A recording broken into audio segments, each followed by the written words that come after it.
Merit, hello there, buddy. Hopefully you can hear me well. Let me know if so.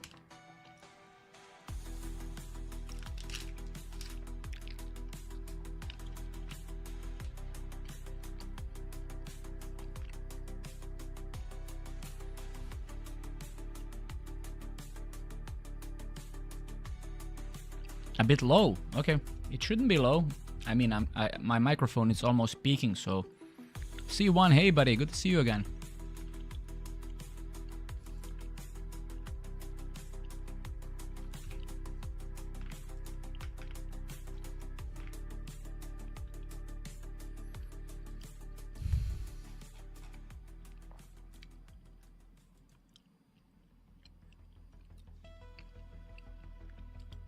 Thank you very much, man. It's not going to be a super long stream because it's very late here as well.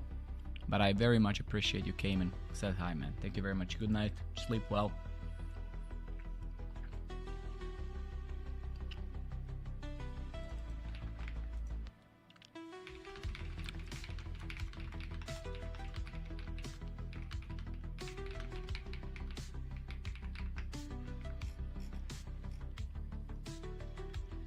Yeah, it's 11 p.m. here.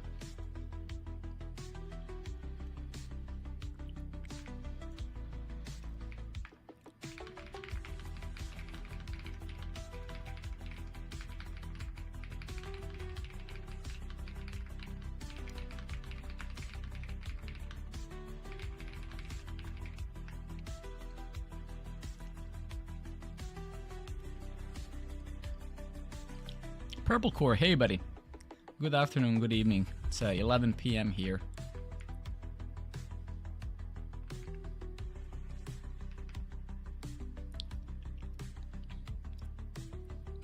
I think, I mean, I don't know. I think C1, I have a very old video on my terminal. I don't know how long is that, how old that is. I don't know whether it's still valid. But yeah, it's here. You can take a look at it. You can also import the JSON as well. And then you can kind of figure it out.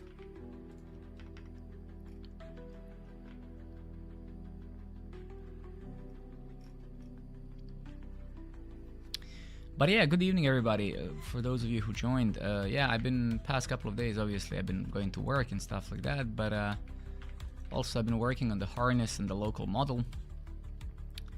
Now I switched to DeepSeek, so I'm just testing my harness with not with the local model just at this very moment, but with the DeepSeek 4. Hey Josh, good to see you, buddy. Good to see you again. And actually what I'm seeing is that also the DeepSeek is also kind of farting out in a way that it's kind of writing some garbage that it shouldn't.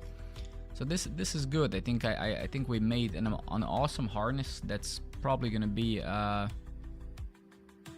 aren't you tired? No, man. I just been with my wife a bit and been to the gym. Came back from the gym around 10 p.m.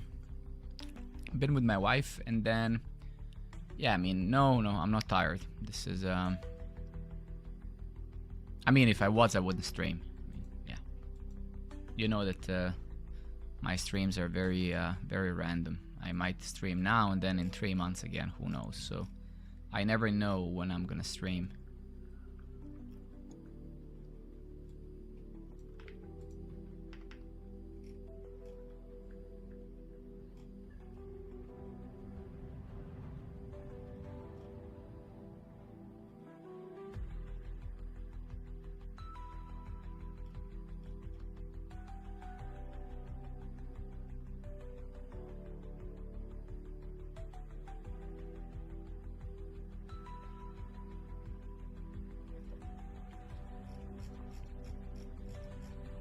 I'll just spend a couple of minutes on this and then we're gonna do something else.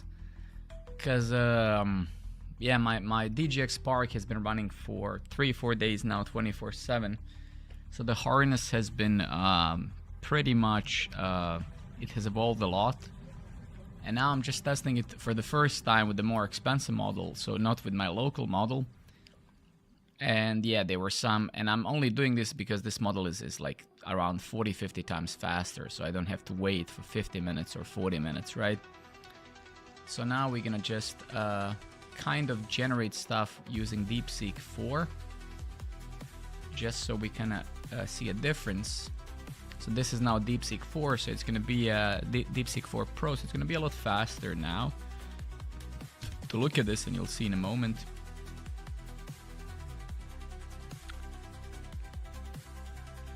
Thank you very much, Josh. Thank you for coming and saying hi, man. Also, good that you still remember me. That's awesome, dude. So go sleep and get some rest, man.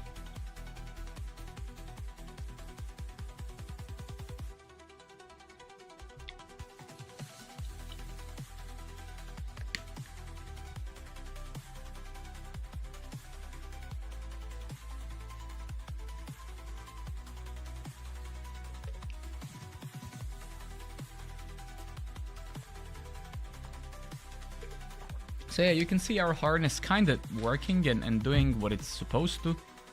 I'm very actually happy with the outcome so far, as I said. It's just now I need to kind of... No, right now this is cloud, because I want to test our... So I want to now differentiate our local model that we are building up and building for. I want to compare it to some flagship like this one, right? So for example, now this is the first time I'm running anything but the local model, and I can already see that even this one is failing. So I'm just basically doing almost like an A/B test, if you will, to see, okay, so actually in simple words, our local model is amazing. It's just very slow. It's like super slow, and that is fine because we knew that initially, right? But the intention isn't for it to build things in 3 minutes. The intention is for it to, I can leave it for 2 hours when I'm not by the computer and can build apps for me, right? So quality matters, not the, like, so I think we have lifted our Qwen 27B to a very high quality, which is great, because I can see it now. I'm comparing it now with DeepSeek, and DeepSeek obviously is significantly faster, right? So and this is now DeepSeek, the Cloud One Pro, and it's, as you can see, it's creating files a lot faster. But let's see, and I can see that our harness does amazing. My compiler is working, my language server is working, and stuff like that. So let's see. Then our scaffolding tools are working, amazing. Yes. So 70 seconds here. You can see, so now it's called our scaffolding tools, very good. So everything that I designed works so far. Let's see. It's now has created the routes. Now building the features. Yes, exactly. So basically we are just building random apps so we can test our harness, right? Because I do believe this will be the most amazing harness for TypeScript stack on the planet. No doubt about that. Because it does pretty much all of the ideas I had. I think around 200 watts, so it's not that bad actually. Nice, very nice. Turn 20, so only 117 seconds so far. Dashboard. Okay, let's go ahead and run this. Let's see what is it building. It's building some relatively simple scaffold, you could say. Let's go and evals runs. Let's say bun dev. Okay, so this is what it has built in 2-3 minutes now through our own stuff, but we'll look at the code. Okay, good. So it's still building up those. Let's give it a minute. But it's literally the only harness now that I know of in the market that cannot generate code that you don't want. So or to say the code that doesn't confine to the rules that we defined. So instead of using something like, let's say, Claude that generates code, then you have to tell it, oh, go fix these types, this is it. Now we're actually having all of these guardrails on the level. So you can see here how we feedback the errors to the model, right? Hey, you have casted, you have used as, we don't allow that. Go right now and fix it, right? So it's basically fixing the errors as they are thrown instantly by the compiler, which is fascinating, right? Which is amazing. So we have done an amazing work here. Swayzex, hey buddy, thank you very much for coming. Thank you for saying hi.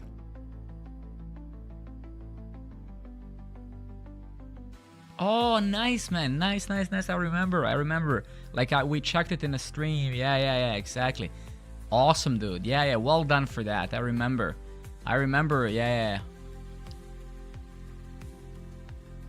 Yes. So I'm building a harness. So I am running DGX Spark. Actually, we can maybe show it if it's on. Give me 1 second.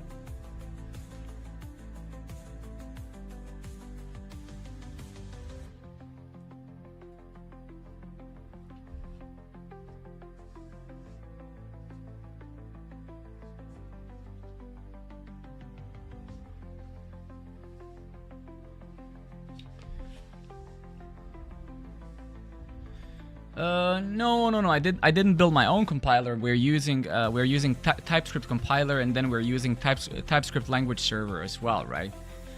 So I think this harness that I built is this harness that I have built past couple of days. I think is gonna if somebody else hasn't done something like this already, is gonna be an amazing showcase to a lot of other people to get inspired. You can see now.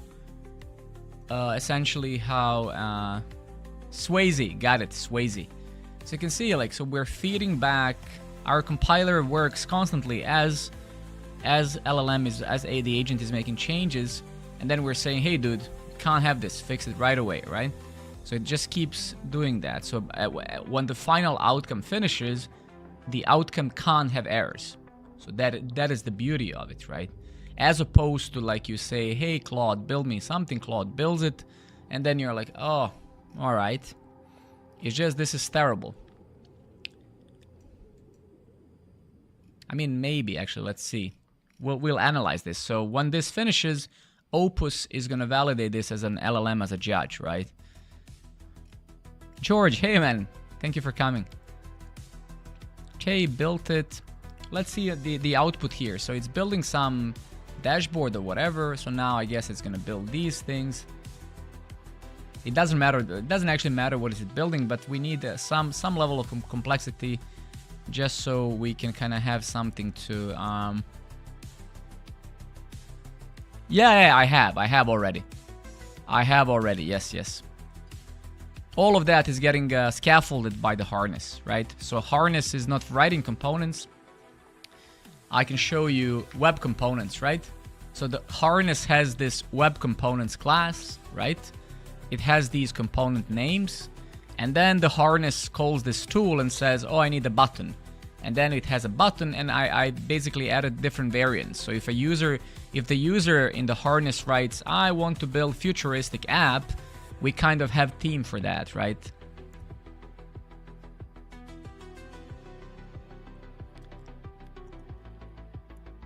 I've tried Google Jules when it came out. I mean, constraint for me isn't like free, right? I don't care whether it's free because my company pays for all the tools that I need. Only thing free that I care about is local, right? So it's either truly free, like I run it myself, or I use the best on the internet, right? So for me, it's either use flagship or put in the effort to tame and master the local. And that's why I've chosen the local, right? Because, I mean, I'm not gonna use these tools, right? When I'm at work right now, I'm using Opus and Codex 5.5, right? So the best of the best, because we need to deliver value to clients and customers, right?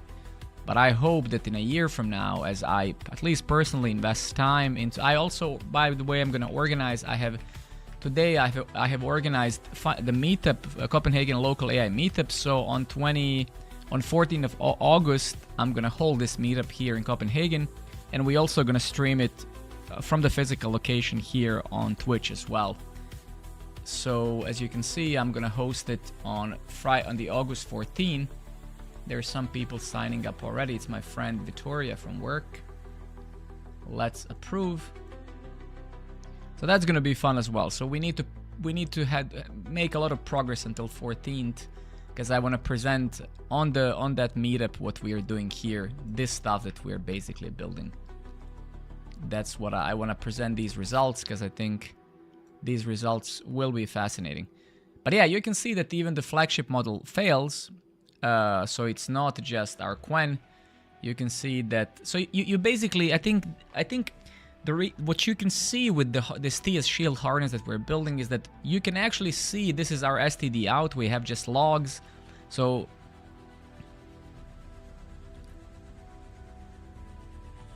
no, that's what we already do. So that's already what happens, right?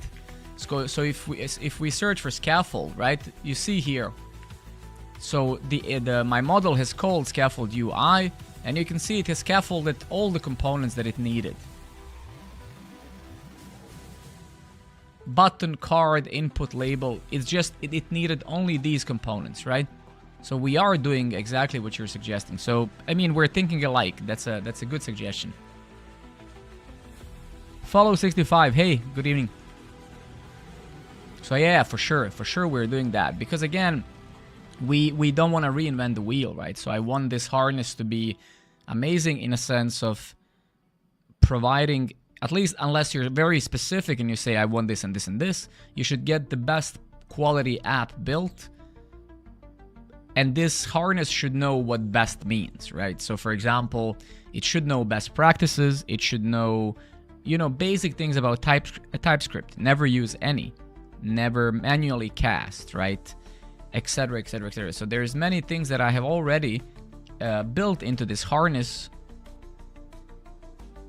Not yet. This is obviously going to be MIT and stuff. Give me a couple of days. I'm not yet feeling to release it, but it's going to be completely... Actually,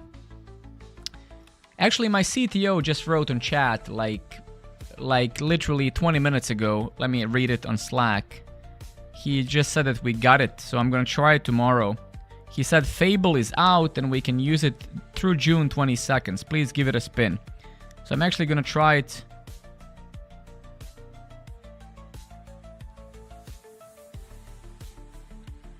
So yeah, I'm going to try it tomorrow, and then next time I stream, I'm going to tell you guys how it is.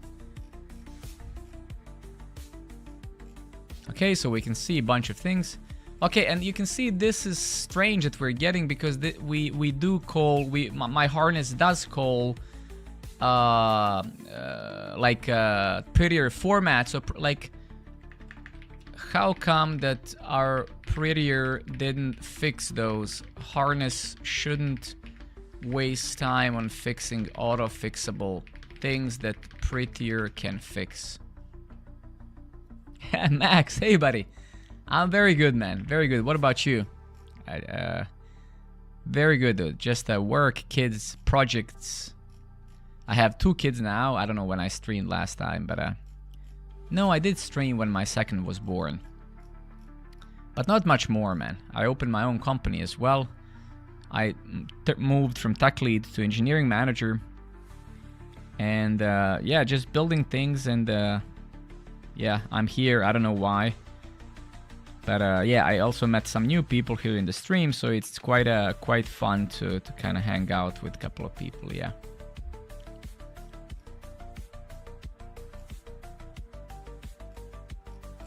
Okay. Okay. This is just some, I mean, we're reading the logs as the agent builds. Okay, so agent has finished.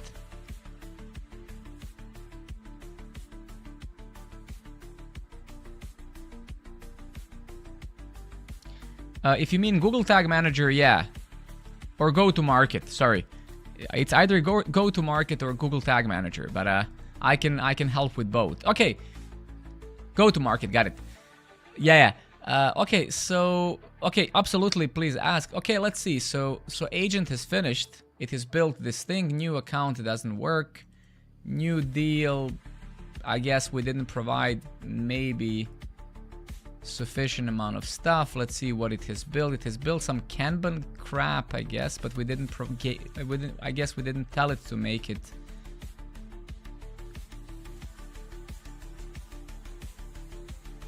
Oh yeah, I mean, you know, for a Dream Data, I have built our analytics script, analytics tracking solution. So I spent many years helping marketers, you know, set up our analytics tracking script using GTM. So nice, man. Congrats. That's huge. Okay. it's finished any new learnings for upgrading our harness. Let's actually see how many tokens are we using for this. I actually don't care, can't care less. I just want to see, like, can I check?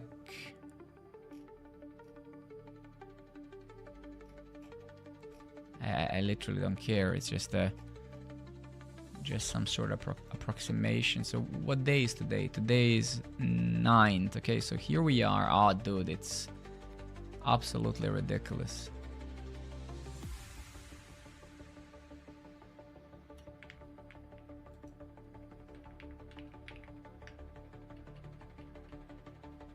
Oh shit, no, can't do that. Okay, let's see what Claude says here.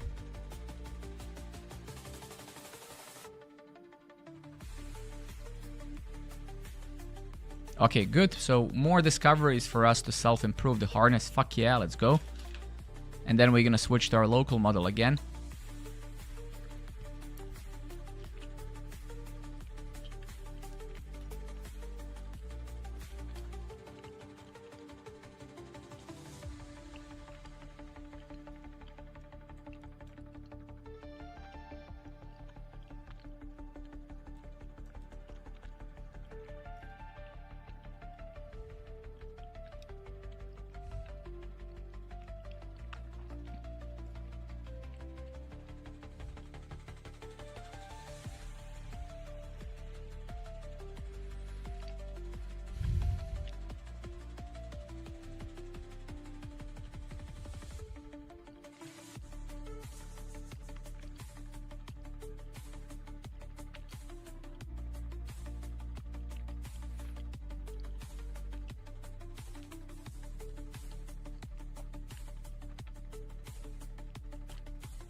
New learnings for upgrading the harness. The biggest one, the garbage was our harness, not the models. Fuck yeah, good. The cross-model AB proved it. Quen and DeepSeek wrote byte for byte the same validator ceremony because our benchmark spec literally ordered it. Fixed at source, and DeepSeek now agrees with 0 validators. The durable rule: when two different models emit identical garbage, audit our own prompt specs before blaming the model. Agreed? Structural fixes are model agnostic. Scaffold routes, very good. The strict gate behaved identically on a flagship and local model, very good. Same clean route union, no create link storm, no phase 1 cab, blah blah. The model self-verifies even when told not to. DeepSeek ran ESLint fix prettier 5 itself, duplicating our janitor, which also ran output state clean. It's turn efficiency cost, not quality. I tightened the guidance name, blah blah blah.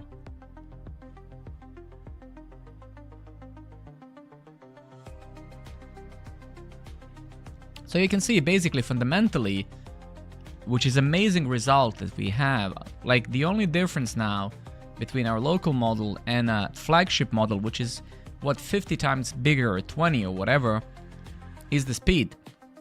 And you can say, well, Alex, what the fuck are you talking about, man? Like one does it in 13 minutes, another one in 40 minutes. That's massive difference. Yes, but not the difference in quality. It's different in speed. So if you use our DGX Spark for something that doesn't require an instant thing finished, you can say, fuck it, I'm gonna use this and I'm gonna tell it to build 3-4 different apps in the next 10 hours and I'm gonna go to work or whatever. That's what I was doing, right?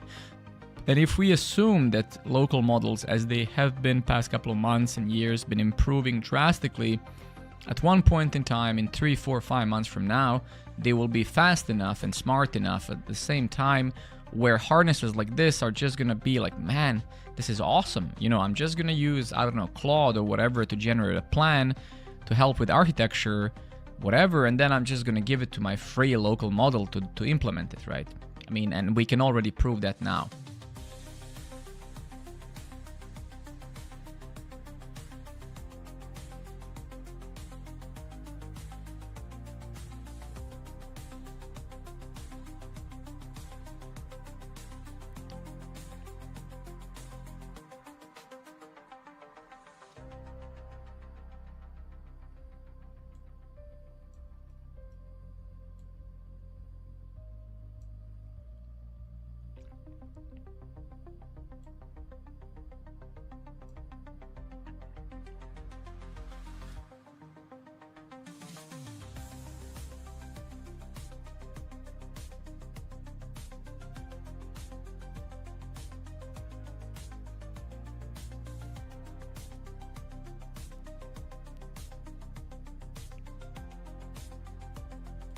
All right, let's go with your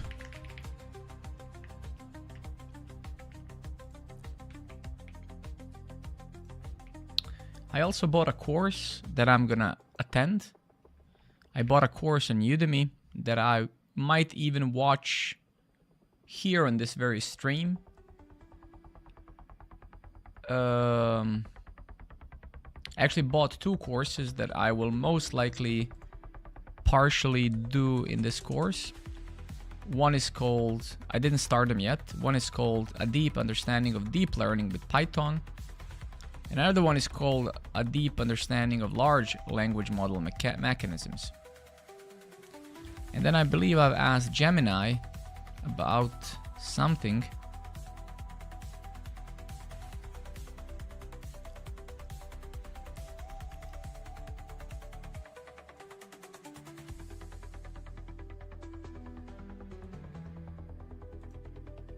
So I asked Gemini, let me try to find that conversation.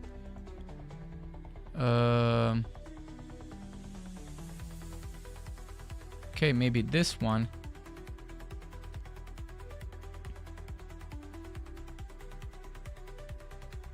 Yeah, so AI has also suggested to start. So I mean, the understanding of deep. Yeah. So this is the first one I will start. Yeah, I can absolutely share them. Yes. Also, I'm gonna be doing some of this with my colleagues at work. So tomorrow at 8 a.m. to 9 p.m. we're gonna do some machine learning together at work before our stand-ups and stuff. But my pleasure. But yeah. So just so you know, if I end up streaming more as I used to back in the day, probably I'll use this stream as an opportunity to do something useful for me, right? And that might be this course, and I think it could be fun for many of you as well.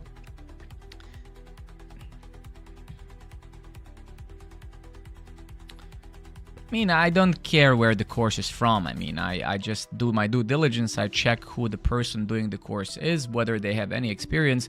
The biggest problem with many courses or many YouTubers, many content creators, that they actually never had a job, right? Most of these creators that most people are watching, most of them never actually worked anywhere. So that's always a no-go from me, right? But I don't care. I mean, I never worked at Google, and I'm probably better engineer than half of the engineers at Google, right? So that doesn't mean anything, right? It's just I don't care which institution has it. This guy is pretty good. I kind of did a little bit of research. This guy, Mike Cohen, and obviously the course is very highly rated. So, I mean, I don't care. And honestly, I would much rather support some other content creator like this.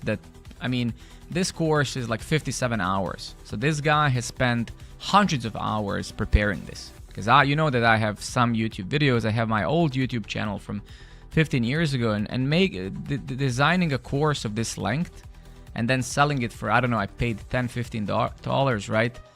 It's really tragic. I feel bad for these people. I mean, it's free, basically. The price of these courses is free, right? $10 is literally like, there's no difference between $0 and $10. It's free, right? I can maybe drink a coffee for $10 here in Copenhagen, right? Hey there, any advice for juniors who can't really get any kind of job? Denmark. Hey Anita, I'm very sorry to hear that. That sucks ass, and I've heard that. Sadly the market is pretty terrible. Any advice? Yeah, I could. Knowledge shouldn't have higher barrier to entry. I don't think there's correlation between that and effort, right?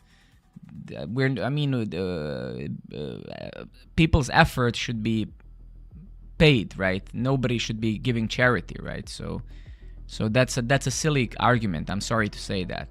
Why don't you go and work for free then? I mean, you also have an opportunity to go and teach people for free. Why don't you do it, right? It's easy to request for things, but I somehow doubt that you're doing it for free either.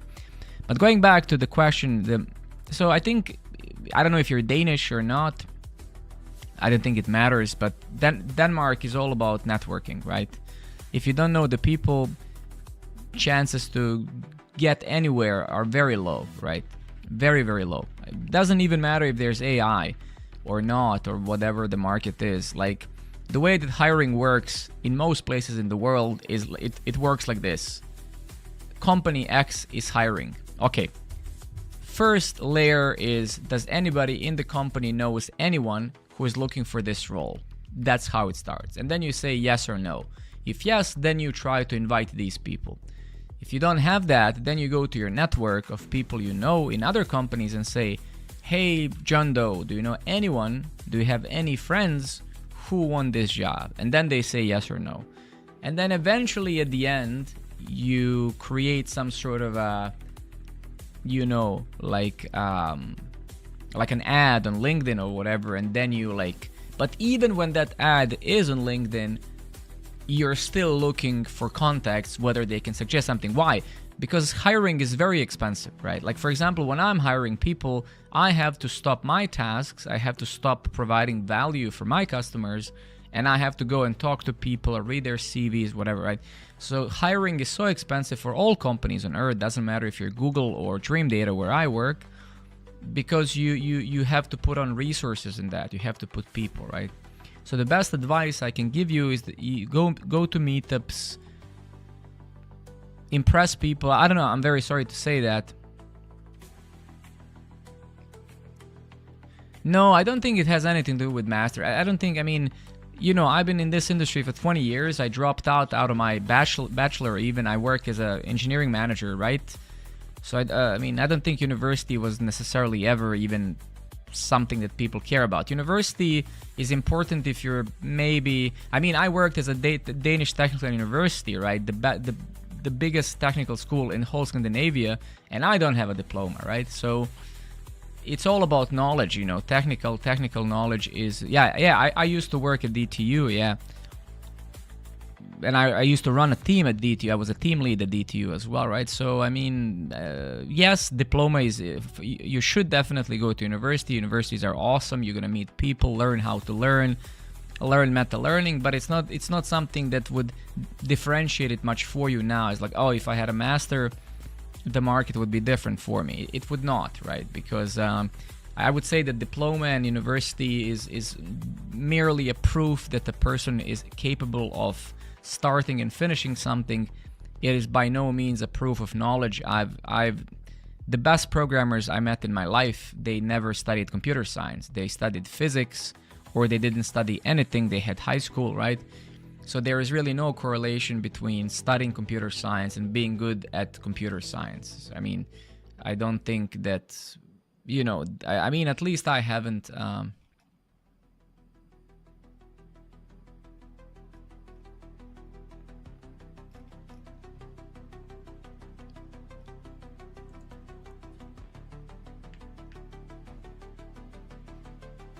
Rebecca, hey friend. How important is to have portfolio GitHub profile to be employable as a junior? Look, I mean, just so we don't end up talking about hiring, because I know it's hard and I don't want to bullshit you. You know, I'm not a content creator, so I'm not gonna sugarcoat you, right? If you don't have a network, you're fucked, right? I'll just be very blunt here. If you didn't invest time to socialize, if you didn't, and of course I can't blame you when you're junior. I mean, what network, right? So you can have all the GitHub profiles in the world, right? If you don't know people in the current market, you're pretty much fucked, right? That's just reality. You can go watch courses you can go watch your favorite content creators. They're gonna tell you this and that. Nobody can tell you anything, right? If you don't have the contacts, you're fucked, right? So your best, again, the only advice I can give myself, yourself, anyone, I apply this myself. I organize a meetup in Copenhagen. I try to network with people because I know that if I don't know people, I'm also fucked. Look, I work as the engineering manager. I have a lot of experience, but am I somehow guarded from the market? Of course not. I care deeply about my own job, and I'm very aware that I should be happy and very privileged to have it, so I recognize that. And you know, that's how it is. I don't pretend that those rules don't apply to me. So I do put my money where my mouth is, if you will. And you know, you have to network, you have to go to meetups, you have to interact with other people, you have to build social skills, right? Otherwise, chances are almost zero. Because for every single one of you in this chat, there's thousands others who also apply, who equally want what you want. And the main differentiator is, you know, which one of those people have better network, right? So basically what MoonPie said as well, yeah.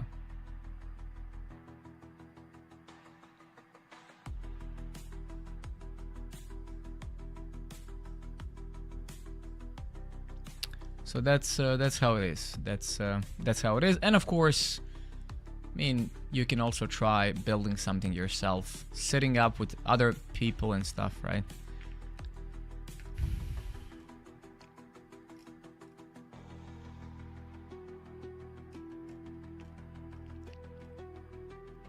Okay, but the good questions, keep them coming. I'll just focus a little bit on our harness here for now. And then, you know, if I see some other questions, I'm very happy to answer them. But again, just note, as I'm telling you this most honestly out of my heart, as a friend, as a streaming friend, don't seek for some like what I told you is the correct thing. If you're constantly seeking for some other answer, either to feel better or whatever, don't, right? Like I told you just very bluntly, focus on networking. In the meanwhile, try to build things, put them on your GitHub, share them on social media, post on LinkedIn. So if you want any chance of discovery, LinkedIn is probably the only platform that's useful. If you are wasting time on these retarded platforms like Twitter or TikTok, and Instagram, you're wasting your life, right? So the only, and even LinkedIn is a shitty platform, but it's the only platform that can give you some visibility that you need. You don't need visibility on TikTok or TikTok, whatever is it called, right? You need visibility on the platform where people are looking for other people to work with, right? So create a LinkedIn profile, post some crap there, right? Just find something you love and keep posting whatever every day, post something interesting and build a network, right? That is really the only thing you can do. Go to meetups, of course, and that's it, yeah.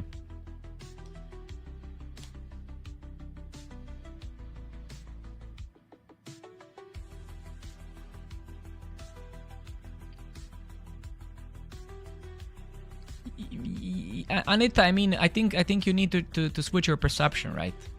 I think the problem isn't LinkedIn. The problem is your perception. You have to. One of the most important things in life, no matter where you live, you might be in prison, you might be in Beverly Hills, you might be in heaven or hell. You need to understand the rules of the game where you are. So if rules might suck, but if you don't follow the rules, you're gonna get fucked big time, right? So there's no person on LinkedIn who loves LinkedIn, but people who use LinkedIn, they understand why they're doing it, right? So, you have to get rid of that opinion. I mean, you can have the opinion, I agree with you actually, but you can't say, well, people on LinkedIn are fake. Well, if the product of that fakeness is a positive outcome, then you do it as well, right? That's just sadly how it is. You and I do not control the rules, right? Rules are rules, and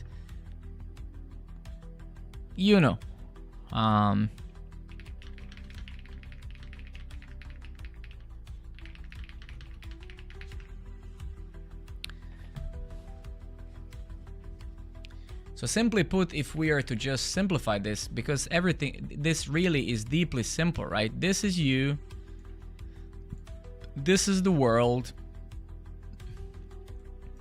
and this world has rules. Let's call them business rules, whatever that even means. Now you have a choice. You can enter this circle and follow these business rules, or you can stay here and keep saying these rules suck, right? And you absolutely have the right to do that if you're willing to pay the price. This same planet is going to keep rotating. Well, I'm trying to rotate it, yeah. So this thing is going to keep rotating with you following these rules or not. Nobody gives a crap, right? Whether you and I like the rules, unless you can change them, which you can't, right? So this is you, and you decide to be stoic in a way. You say, well, I only control myself, and I can only affect things about myself, right? Unless I bring myself to a position of power, then I might affect greater things, right? So this is basic philosophy from 3,000 years ago, right? From Marcus Aurelius and Cicero and others. And it's very common sense. This summarizes the whole self-help idiotic books that people write. So this is LinkedIn, and this is you. And then you stop saying LinkedIn sucks, and then you're like, okay, well, that's what it is. It sucks, but that's just how it is, right?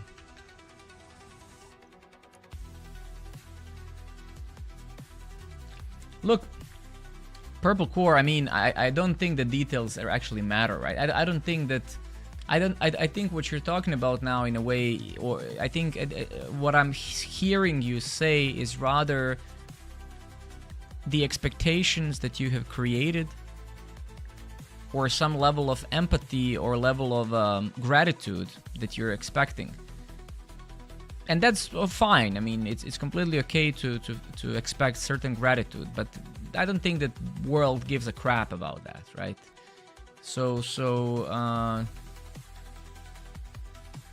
No, for sure. And I don't think that anybody here is suggesting that. I don't think that you have to subvert any...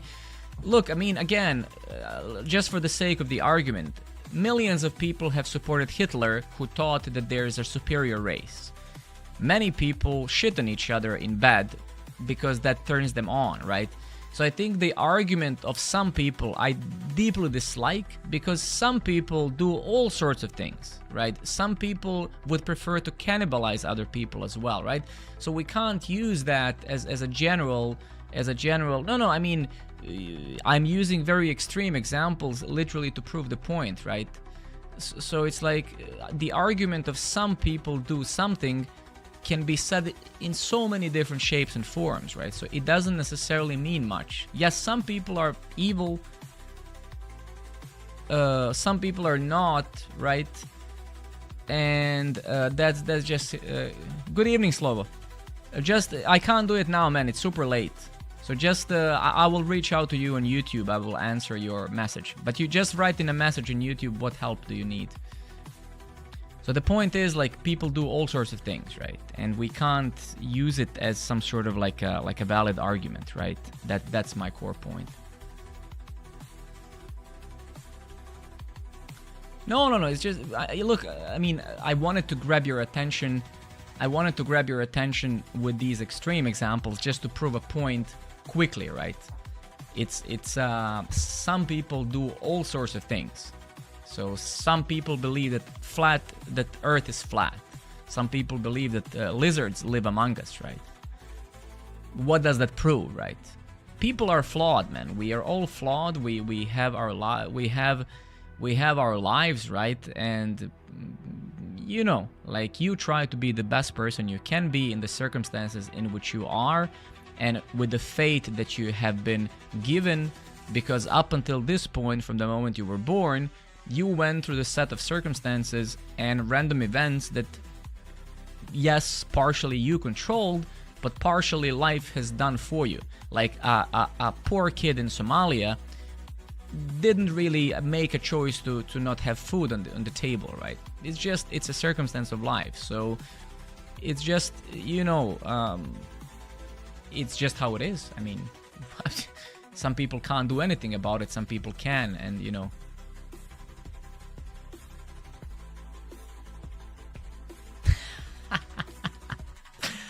I mean, we could do that, yes. What is it? Yeah. Oh, nah. Yeah, runs this. Let's just see what this asshole has built.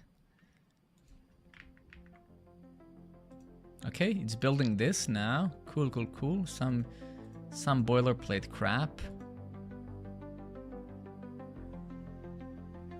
No, man, nobody would be buying my course. Like people typically who buy a lot of these courses, they are either procrastinators and they like to be sugar coated, right? So I think when I say these things, a lot of people are put off by that. That's why, you know, I typically have 30, 40, 50, 60 people watch my stream, because first, I'm boring, I'm not very entertaining, and second, you know, people don't find solitude in this stream. I just say things that aren't making the... I don't think you're gonna hear things in this stream that necessarily gonna make you feel better, right? I mean, I think they're correct things that if you apply them, they would better you for sure. But I don't think that people want to hear that, man. I think that this is an entertainment platform. People want to come here and lose their mind and waste some time. You know, it's almost like a drug, right? What kind of procrastination? That's a good actually point. Maybe not. Maybe I'm wrong. Maybe I'm wrong.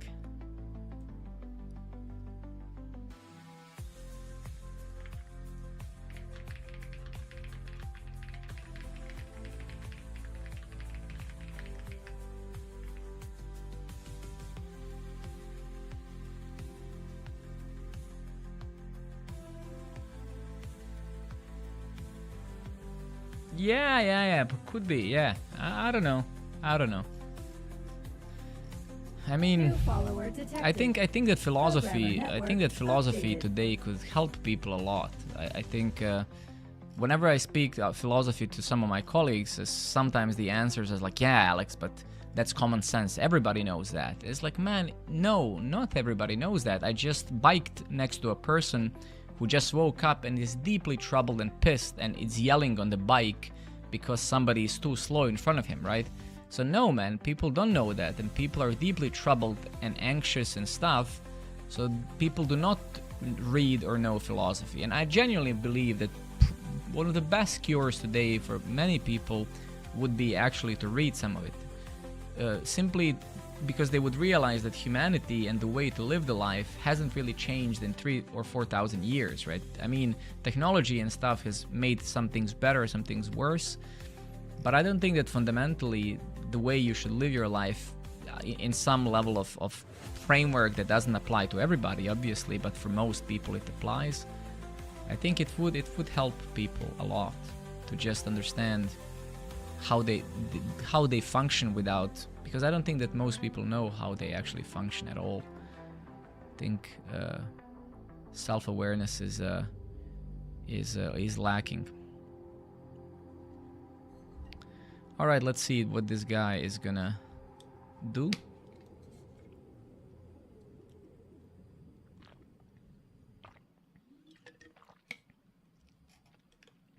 So 79 errors. What the fuck, bro? Oh, okay, but this is gonna be fixed by Prettier, so that's okay. So that's all gonna be auto fixed, all good. It should be running the auto fixer now. Very good. Sure.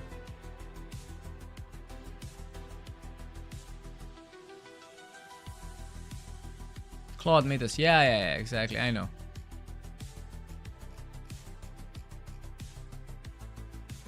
$500. Yeah, okay. Let's see what our LLM as a judge is saying.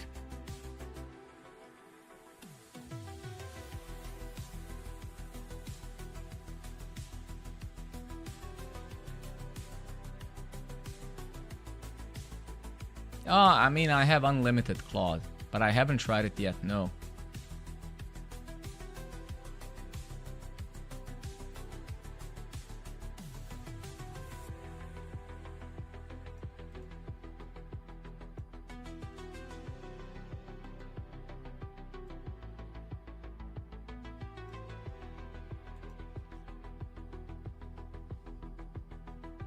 Yeah, my CTO James literally posted about it on chat like, I'm gonna lie, maybe 30-40 minutes ago. He said, let me read it. Engineering. Yeah, he said, Fable is out and we can use it through June 22nd. Please give it a spin. So tomorrow I'm gonna use it at work whole day, and then next time I decide to stream, I'll share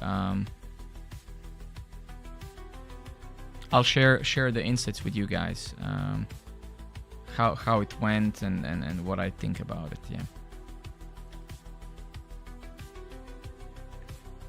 Okay, let's actually see here what's happening, because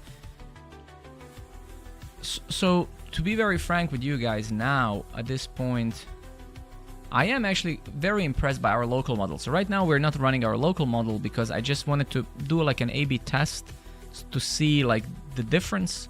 And the difference truly seems to be in speed, because now we're running DeepSeek 4 Pro, just testing our harness through it, and I would say this is amazing. I mean, 27 billion parameter model, active parameters, is actually producing the same output as this guy. This guy is of course. Yes, you did, Rebecca. So I don't know if you saw, if you see on the top, this is DGX Spark, and on this DGX Spark, that's on top of my Kubernetes and my other infrastructures, you can see, I have a local model, which is Qwen 27B, yes. So we're building a harness that's supposed to lift up a local model to the level of, flagship model. So I assigned myself a massive challenge and said, look, this model bear to bear comparison is impossible, but if I build a TypeScript specialized harness, just TypeScript, so narrow it down to just a certain stack, like TypeScript stack, like nodejs, bun.js, right, blah blah blah, then we can lift this to a level of flagship. Now, of course, one distinction is important. Speed is the problem of the local model. We're getting like 20 tokens a second, so that's a problem, but it's only a problem if your perception or expectations are that you're gonna use this today at work, and that's not what I want. I want to use DGX Spark, again, this guy on the top. I want to leave it when I go to work in the morning and say, hey Sparky, build me, I have this idea, I've generated a whole spec, I want you to build me this while I'm at work. And it can build 7 different versions in approximately 8 hours, or 8 versions of whatever I want, right? Actually, I mean, I can show you. I mean, it does achieve, I mean, I've been running it now for 5 days, so it's been building apps for 5 days, running 24/7, and then Opus was reviewing the output.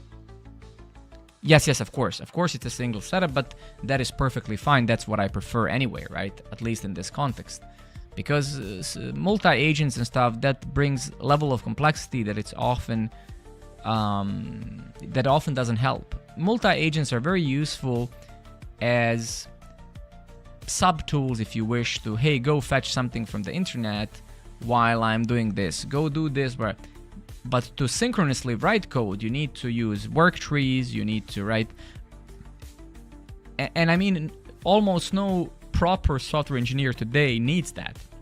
Like, I think when you read LinkedIn posts, when you read blogs, these types of blogs where people say, I'm running 27 agents at the same time, like, man, you're rebuilding fucking like scaffolding apps the whole day long. Like, nobody needs 27 agents. An average developer, when they go to work, they have to align with a designer or designers, PMs, co-founders, other developers. They have to figure out what they have to do.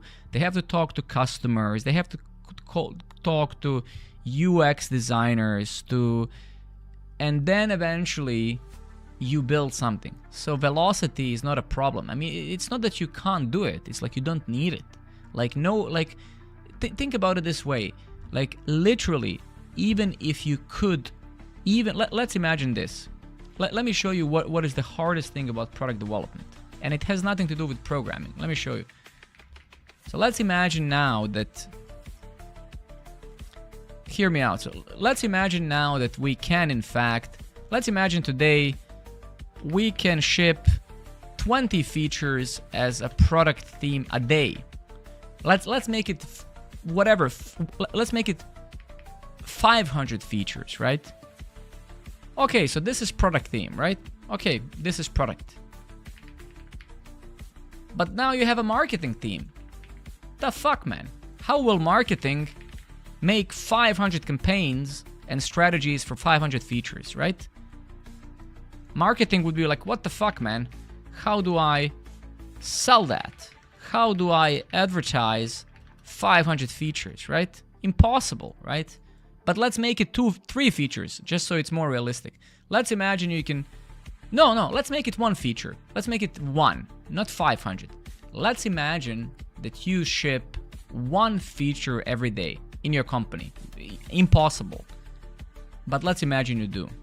Now your marketing team every single day has to figure out marketing campaigns, and they have to prepare those in advance. Marketing always prepares things, weeks in advance.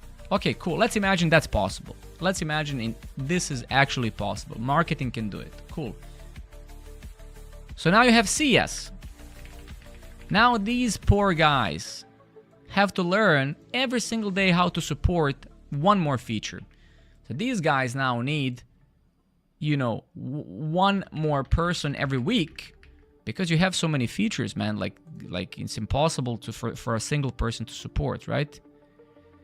Then at the end of this whole chain of product, marketing, customer, you have sales. And that's not the end. Now you have sales. Sales is like, bro, the fuck do I sell this? What is our IPO, right? Sorry, what is our ICP? Like, what the fuck is our ICP? Ideal company profile, right? I mean, we have...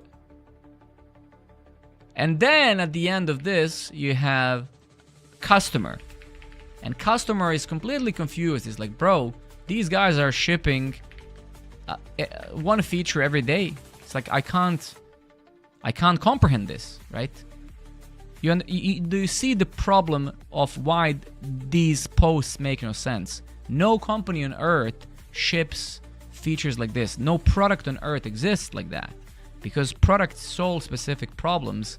They don't just randomly wake up and come up with stupid bullshit, right? So that's why you don't need 20 agents or whatever bullshit, because that's not your job, man. Your job as a programmer, for the most part, in real companies is, what the fuck are we doing? What are we gonna do this quarter? What are the 3 things we're gonna do these 3-4 months? Because if that was reality, then you would just move the bottleneck from one place to another. I wrote an article on this.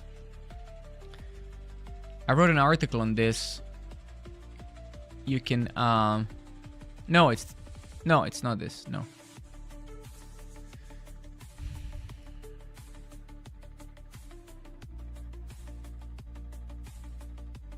I don't remember where it is. Yeah. This is the article, right?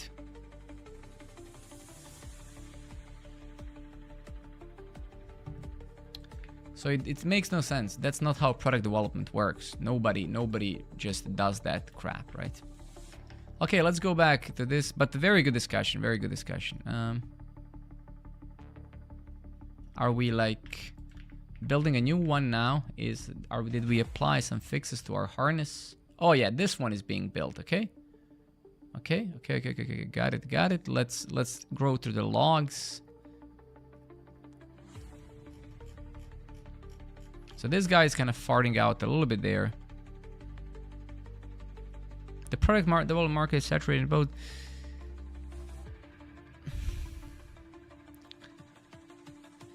Yeah, it is. Yeah, I think so, maybe, right? I mean, the thing is, it's very hard to know, right? Because the thing is, the human race is very progressive, right? And I philosophically thought about this at least past 5 years. For me, the ultimate question for humanity is, what is the price of evolution, right? Not evolution as in genetical sense, but what is going to be the eventual price of our constant desire for change? And I emphasize change, not growth, not betterment, not improvement, but change, right? Humankind seems to be always seeking to change, right? And I had these very discussions on some of these philosophy meetups that I attend, you know, and maybe humanity at one point in history already has reached its peak of a lifestyle.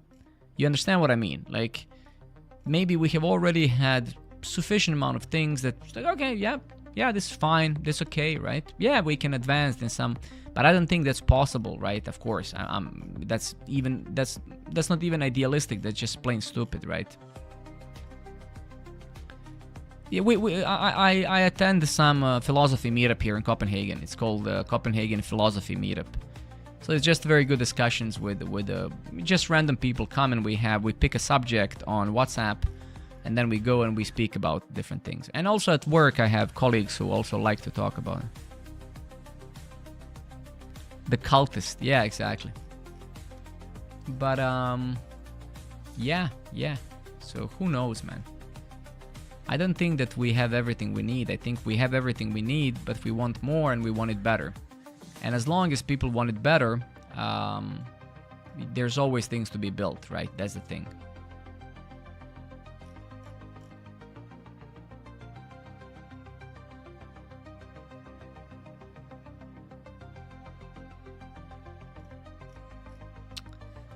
Yeah, I mean, I don't know, man. I don't pay attention much to AI. I think it's overly yeah. I think it's mostly fault of content creators, man. Like, I don't have these social platforms that you guys have besides LinkedIn, and I don't even hear or see these things, right? So you would be surprised how little you actually get.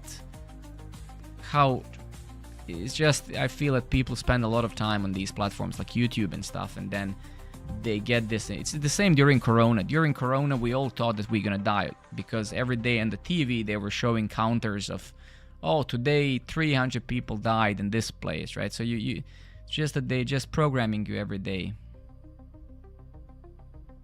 Yeah, exactly. I mean, you can just tell them to shut the fuck up. Literally, just like, shut up with your AI bullshit.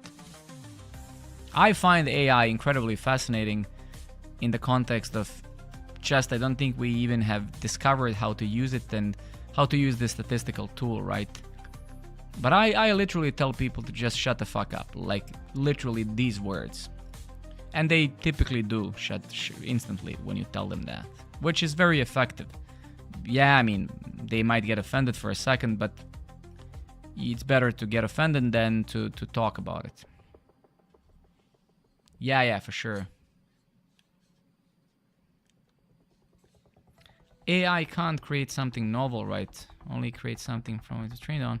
It's only suitable as support tool, not at least in research, novel research. That is unclear. That is unclear. Most people as well can't create anything novel, right? I mean, this planet has been always carried by 5% of people who were actually creative and who, I mean, look even what I'm doing here now, right? I'm playing with local models. If you go and ask around, people are just like, local models suck ass. I'm not gonna even use that. Well, of course you're not gonna use that, man, because you just want others to fix that problem for you. So that is humanity in a nutshell. Everybody's just like, nah, I'm just gonna wait until someone else does it, right? So this is obviously, you know, most of humanity is passive consumers of everything, right? You're just like, yeah, I'm just gonna wait. Path of least, exactly, right? So, you know, you Alex, why are you wasting time on that, bro? Just wait, or, you know, just wait. Detected. Programmer network updated. So I mean, so I would say that while I do not disagree with that argument about that AI can't create something novel, I would say that equally majority of people can't create anything novel because they just have no desire to do more than they have to, right? So yeah, you're gonna jerk off today, get some food, watch some Netflix, right? Nah, you know, like, cool, man, great, good for you.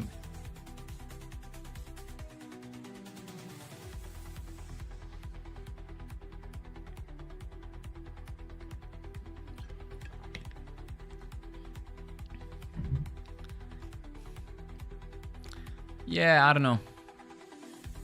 This is, yeah, not quite. Let's see what the outcome of this is going to be, what our LLM as a judge is going to do, and then we kind of move to something else. Because I'm a little bit sick, I'm going to leave it overnight to do this anyway. Let's actually see. No, this is not it, but I want to go and let's take a look at this. Okay, so practically is basically free. And we ran this for like 4 or 5 times. We spent like 20 cents. So we can consider that free essentially.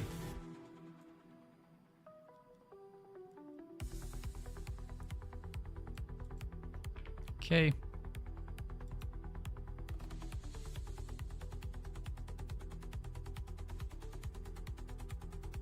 Becca, I love you, man. Thank you for coming. Thank you for coming. And next time I stream, I hope you get a notification, because this platform punishes those who do not stream all the time, so they kind of turn off the notifications or whatever. Wow. Okay, is this for real? Yeah. Of course you don't. Yeah.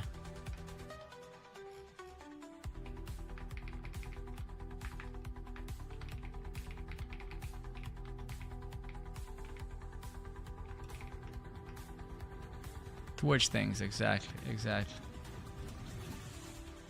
Rebecca, before you leave, make sure you give a star to my boring stack. This is probably the best production ready starter on the internet, so if you get a chance, give it a star. Thanks.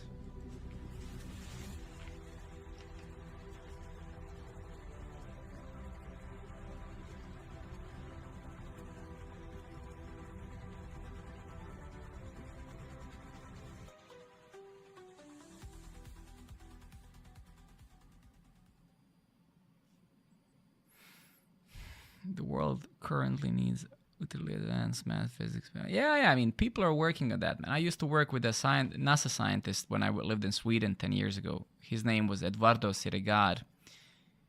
He worked in NASA for 28 years, and then when Obama became president, they moved all of the money from AI research into AI research for rockets and weaponry and stuff. So he resigned because he didn't want to build rockets that kill people. And, you know, he spent 30-something years in a lab. So, I mean, we definitely do need, and there are people who are doing that every day of their life, 12 hours a day, no family, kids, nothing, just fully devoted. Fully devoted.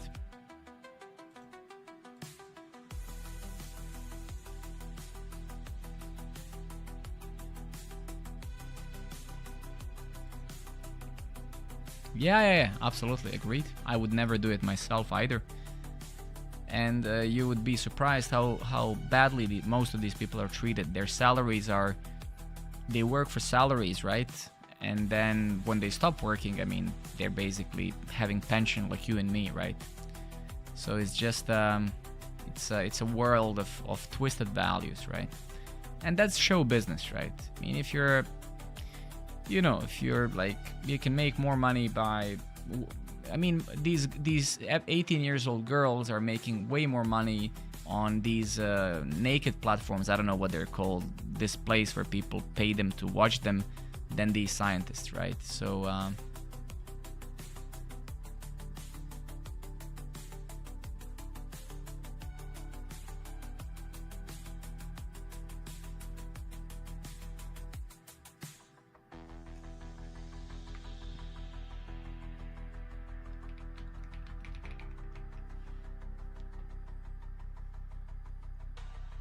depends on the country. Yeah, for sure, definitely. I'm not saying that they're, you know, that they're like suffering or anything like that, but you know, it is a massive sacrifice, if you wish. And maybe it's not sacrifice. Actually, that is a hard subject, right? I mean, not everybody dreams to have children and partners and stuff, right? So I don't actually think it's a sacrifice. I think it's a choice that these people make.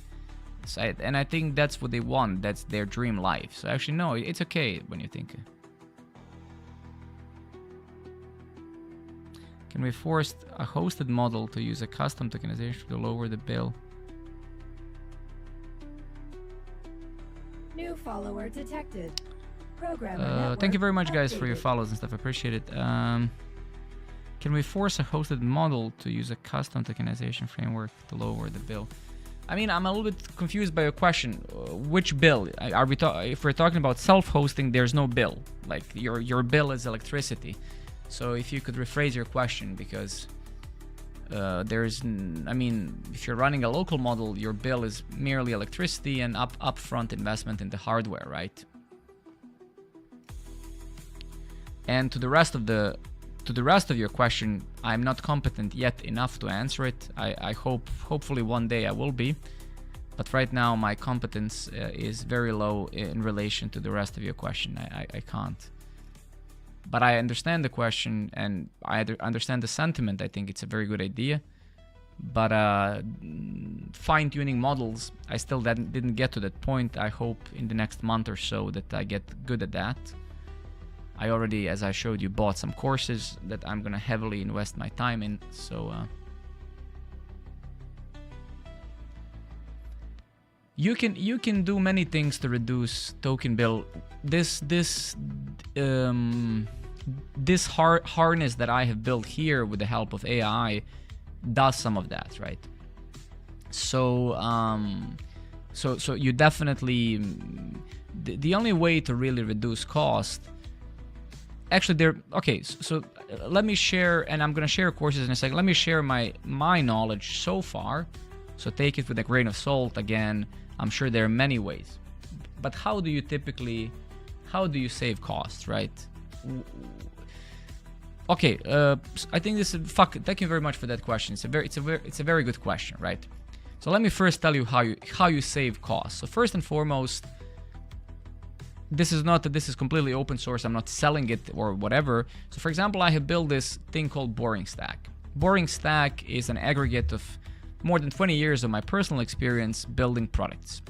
Now, why did I build this? It relates to your question, saving money. So what I've noticed with a lot of people is that when you start a new project, you implement every fucking system that every product has, and every single of these systems have no value. So people start new projects, they build authentication, authorization, provisioning, etc., all sorts of things, right? So saving money means not needing to do these things. So if you're building a new product, you find something like Boring Stack or some other boilerplate stuff that saves you not just enormous amount of tokens, but also it saves you enormous amount of time, and it brings you this quality, security, and everything else. That's number one. So the way to save tokens is to not build the same shit over and over again. That's number one. Number two is some sort of spec-driven development, right?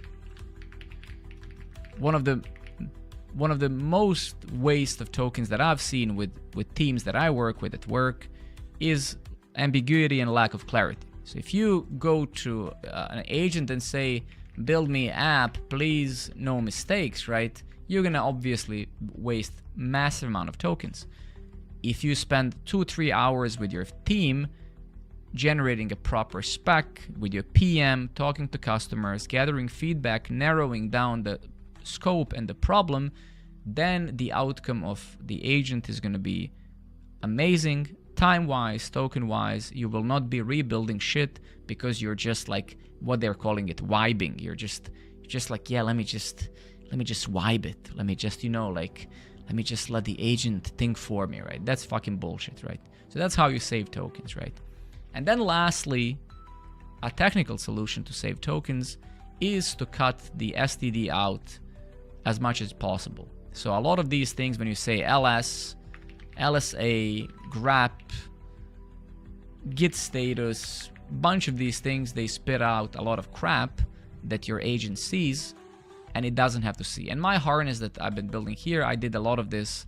Essentially, it's like when you do, when you do pwd, whatever, all of the bash commands, that can be cut to a huge degree. So your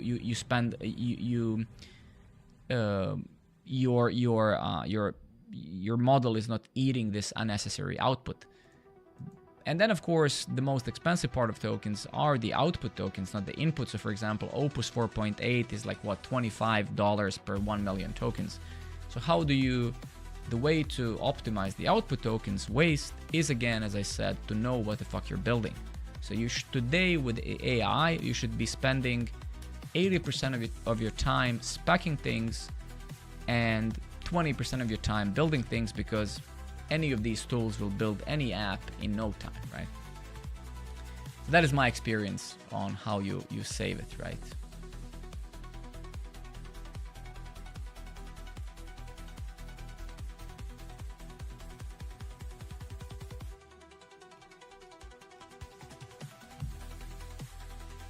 And it's quite incredible that. Thank you very much, guys, for your follows. It's quite incredible that this guy is failing so much, man. I don't think that my local model is failing this much, and this is a massive model, man. Wow. Okay, this is pretty bad. There are many tools. There's the RTK thing, that Rust binary that cuts, right? There's a bunch of things. Good evening.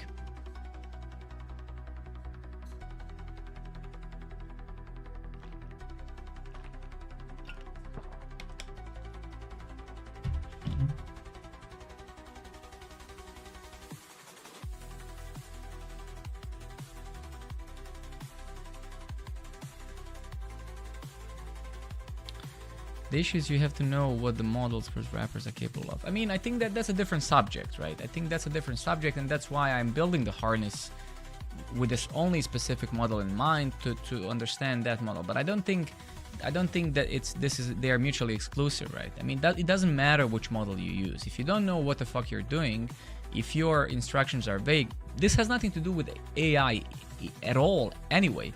Like, most developers I met since 2007, since I'm working in this industry, most programmers that I met, senior, junior, CTOs, etc., they always suck at breaking things down. So that's number one. So most programmers just want to write code. They suck at project management. They suck at taking the actual problem, the scope, reducing it, cutting it down, and then releasing it in steps, right? So there's a huge amount of process that people are missing, which results in failure. And not failure with AI. AI just amplifies that because it codes, right? People have been failing with other people for decades. It's just now AI is here so you can fail faster. So I don't think this has anything to do with models, right? Models are just, they differ in capability, the data that they've been trained on, amount of, you could say linear algebra, if you will, and amount of parameters that they have. But if you don't know what you're doing, you're gonna fail with any model. Scale of failure is you're gonna fail faster, slower, whatever, right? So in order to not fail with humans or not, you need to know what you're building, why you're building it, what problem does it solve, who did you validate that problem against, is this solving your imaginary problem or problem that actually exists, etc., etc. And this is hard, so that's why it's so convenient to start writing code, because you don't really, it's uncomfortable going there. It's uncomfortable validating your idea, because somebody might say, fuck, that sucks, I don't want that, right? So writing code has always been this safe place, like, yeah, let's just build it, fuck it, right? Which language do you code? I code in many languages. I mean, right now I don't code much. I mostly spend my times in the meetings at work, but I started my career, my first programming language was Pascal.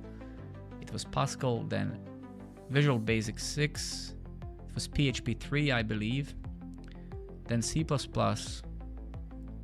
and then it's been JavaScript and TypeScript and all of this. But I started my career as a Cisco engineer. In 2007, I worked as a Cisco engineer.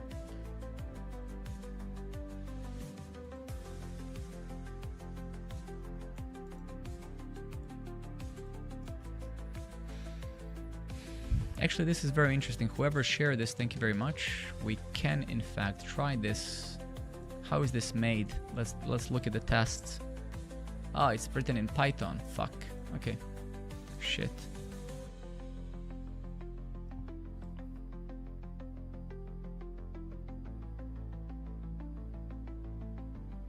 I never worked at Cisco company, but I worked with Cisco and MikroTik equipment. I worked in 2007. I worked in a small company called Svasat. That company closed later on, probably because I joined it, but you know, shit happens. That's just, sometimes you join a company and they fail because of you.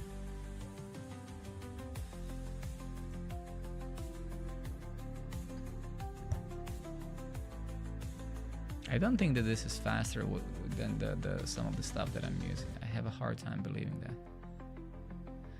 Not every hero wears capes.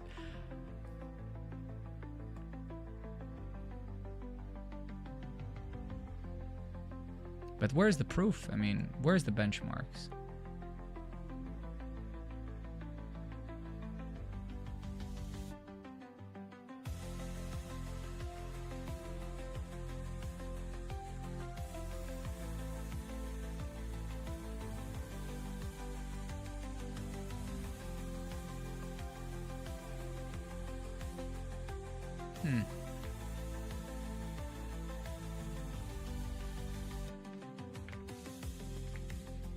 Give me a second.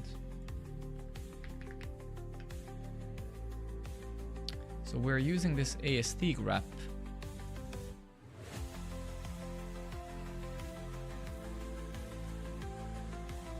So I actually don't know. I mean, actually, I don't think so. So I think that the significance of this is marginal whatsoever. If this was built to cut out the STD out, Sample splits each file into code-aware chunks using tree sitter, then scores every query against the chunks with. Yeah, I would need to spend like 2 hours reading this to understand it. I have no idea how this works now. Have no idea. And my biggest worry here is how does this work with the yeah, okay, but I did, let me put it inside of these notes here. Try it out, read, figure out how it works. All right, let's get back here for a moment.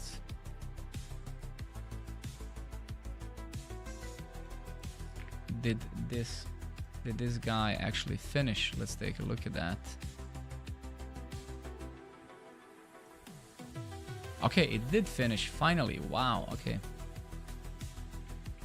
Yeah, I don't know, man. I'm okay. Sure. I don't know. I'm a little bit happy and sad at the same time, because I mean, this flagship model isn't like kicking ass of my local model. which is actually good.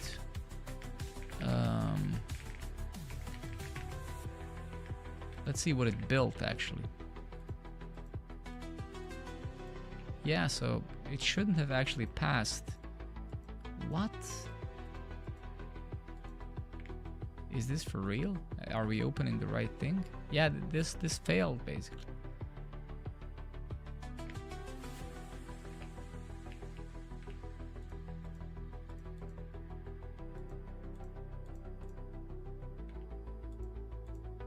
Yeah, this is probably actually the biggest regression so far.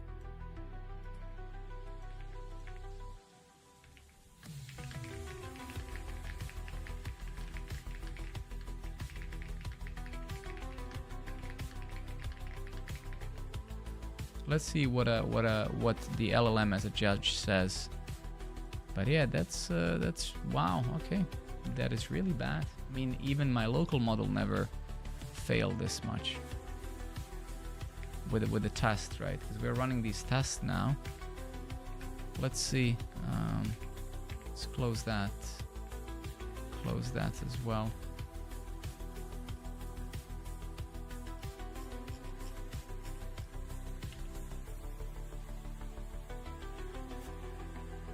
That's true. And if true, my gates caused it. Let me read the actual route files honestly. Okay, let's see. Well, I mean, DeepSeek right now, I mean, our harness most likely failed, right? But you can see, like, you can literally see in this example of harnesses, and this is an amazing learning opportunity, at least it is for me. You can see, like, even if you put the best model through a harness that creates certain set of rules for your model to follow, you can see that even on these relatively basic apps like we're building here as tests, a model of like whatever 500 billion parameters can fail, which it did fail, right? I mean, as I showed now, it literally just didn't build 80% of the app, right? Let me show you.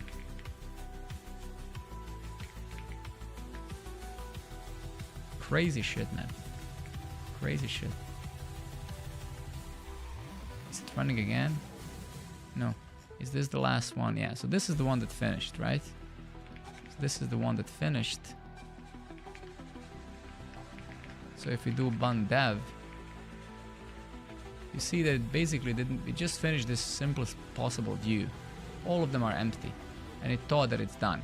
And that's actually not the fault of the model, it's the fault of our harness. So let's see where the harness regressed. That's Opus basically failing, and me.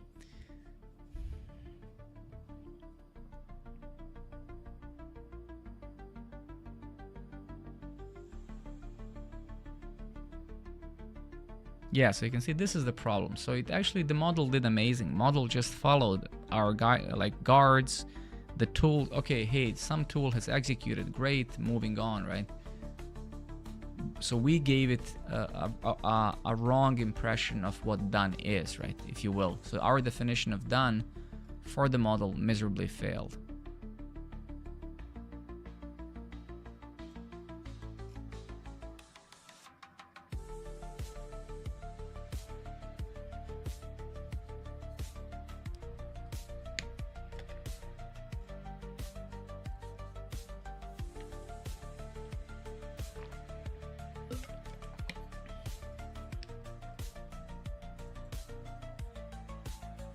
Yeah, we have this detect gate that essentially failed. Yes, stop check.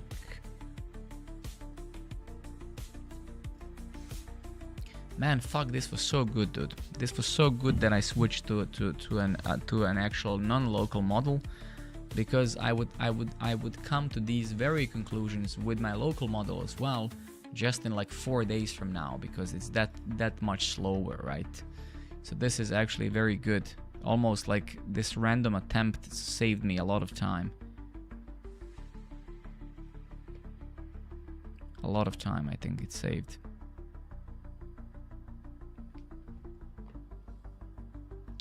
Okay, let's see what it's gonna fix. So it's gonna run bun and then stop check. It's running the tests now. All of them, I guess, are going to pass.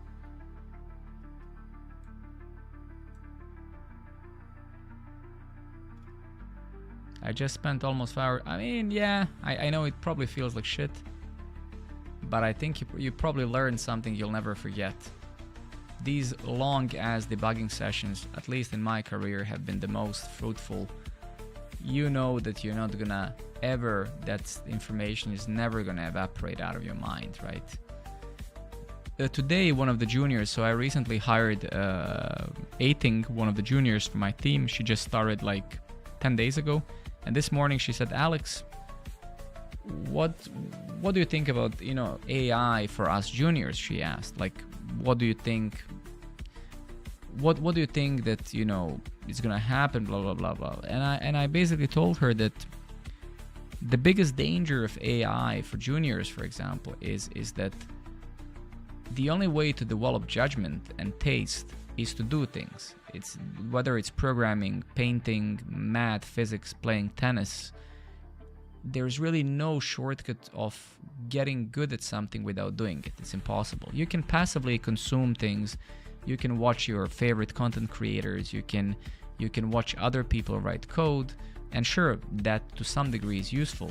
But really, this passive consumption is for in the context of actual pragmatic and actionable learning is useless, right? So that's also the problem for juniors with AI, is that in order to have any valuable skill as programmer, the only valuable skill eventually is going to be judgment and taste. It's like looking at something that AI generates, and it's like, can I objectify about this? Can I say whether this is correct or not? And if you don't have the judgment and taste, then you're literally as good or as bad as AI. Because that's really the only thing that differentiates me now, and this tool that has endless access to petabytes of data, is that because it generates something, like, I know that it's bad because I've done it a million times, right?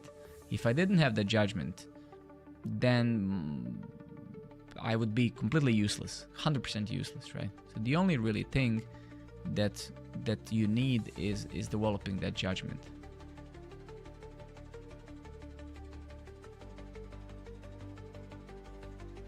There's a high risk that these companies ramp up the pricing so much that small medium won't be able to. Yeah, I don't think. I do hear you. I think it's a good argument. I think that there's a lot of wishful thinking from developers around the world. I watched one video from this guy Primogen on YouTube, and then I read the comment section. I think there is a lot of wishful thinking, right? I think that a lot of people are saying things to feel better about themselves, right? For example, I see a lot of developers saying, yeah, but one day when prices go up, prices are not going to go up, man. Prices are not going to go up, right? That's simply not going to happen, right? Because prices are objectively going down. Like DeepSeek, for example, that we are running here now, costs 80 cents per million output token. It's a huge and amazing model, right? So I wish that I can agree with some of this sentiment, but I think that this sentiment is very harmful for people who are already in a bad place, right? I mean, there are these echo chambers where these things are said, but they're simply not true. The cost is not going to go up. Programmers are not going to stop using AI. Programmers will never write code again in history of this planet without AI. This is the only truth, right? Now, whether you agree or disagree or whatever, it's irrelevant. I mean, I go to work every day, and I saw this 4 years ago. I said that this is going to happen 4 years ago, and I see this more and more every single day. Programmers at where I work and every other meetup, every company I go to, nobody writes code manually. I haven't met a single person who does that, right?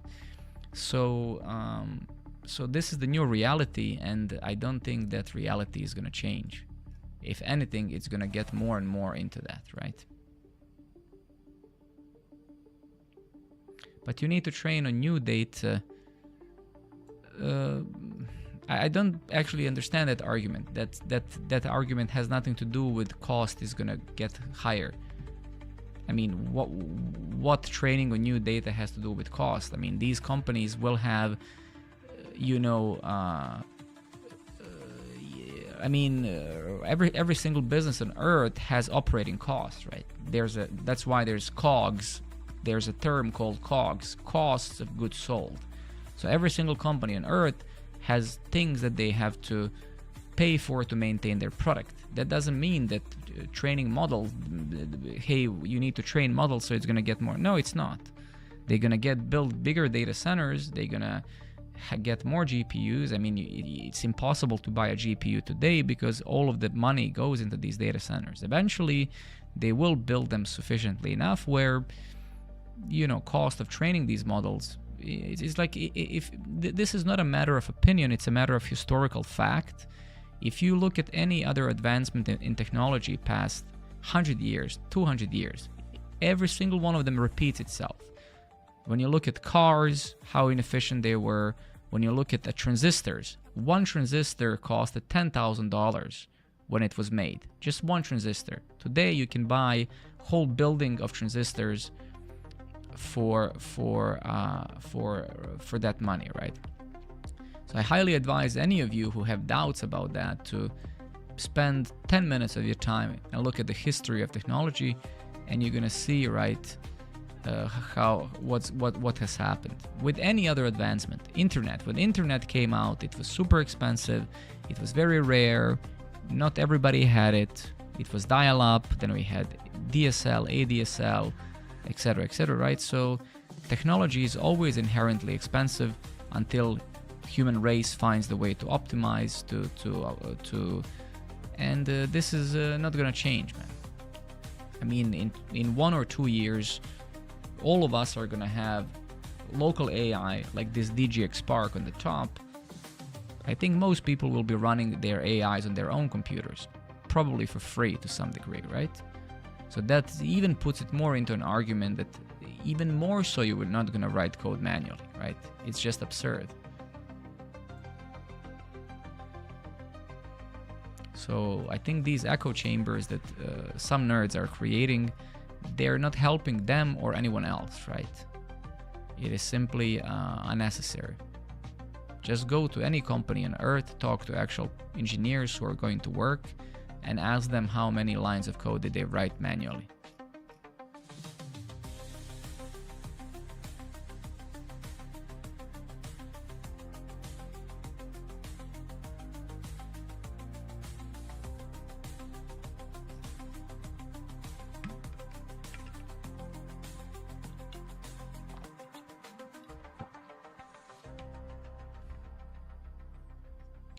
Will purely software go the way of the dinosaur, all service rights based?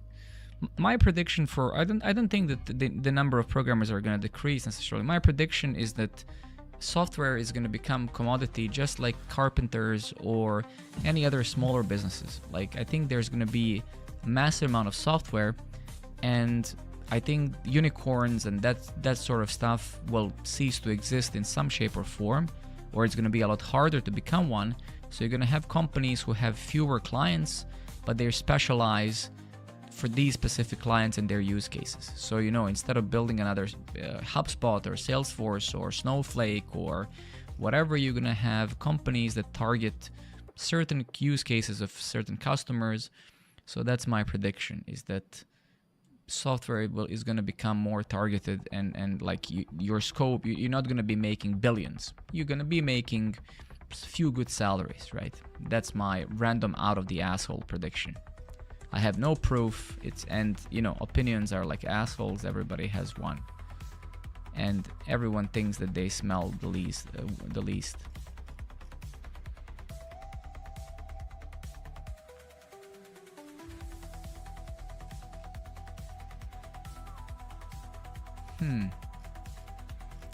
Yeah, man. I don't know. I'm not very happy with this.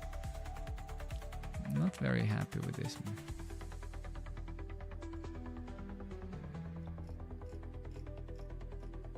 But it's definitely going to be a lot harder, right, to reach the unicorn levels and stuff, because, you know,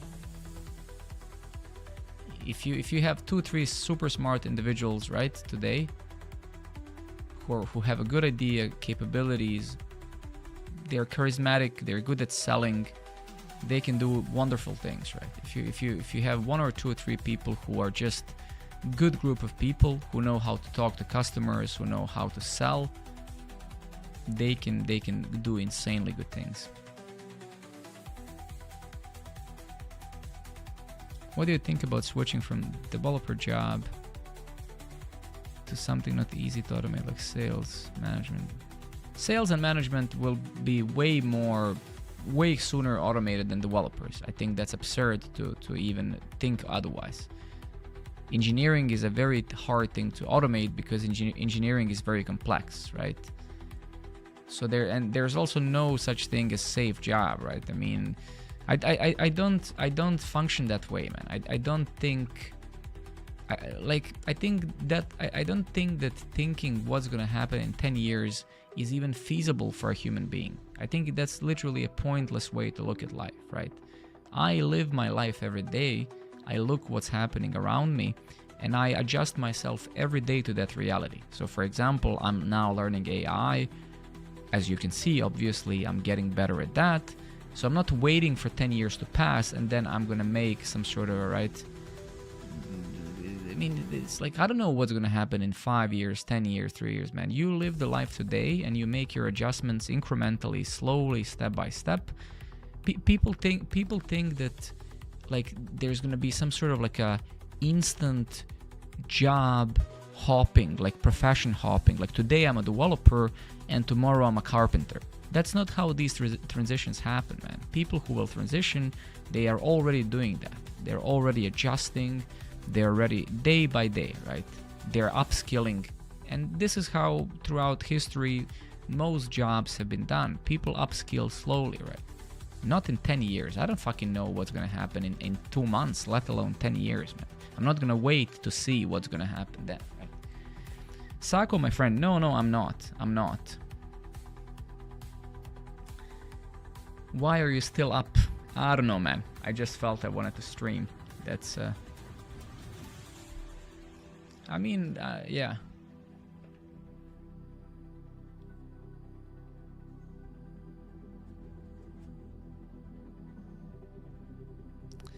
Sorry, I already both of us only joined, but what about the prices on LLM? I mean, Copilot went and talked. Prices, man, of LLM things are incredibly cheap, man. I think people misunderstand. People misunderstand mathematics of these things. Let me give you an example, right?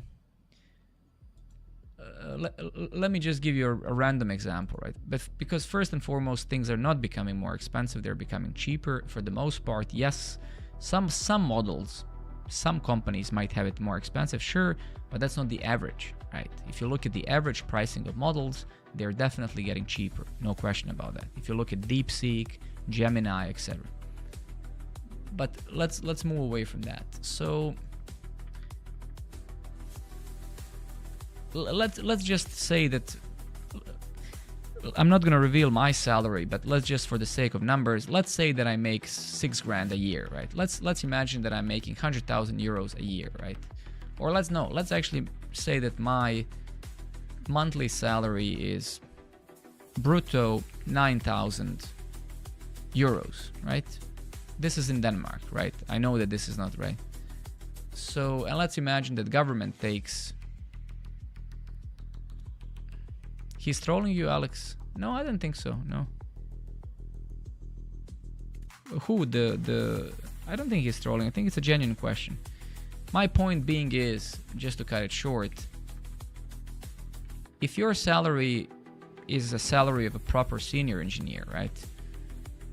Anywhere in the Western world, in most countries, Germany, Scandinavia and stuff, paying 150 euros for Claude today is approximately 1 hour of your salary, or let's say 2 hours, whatever, right?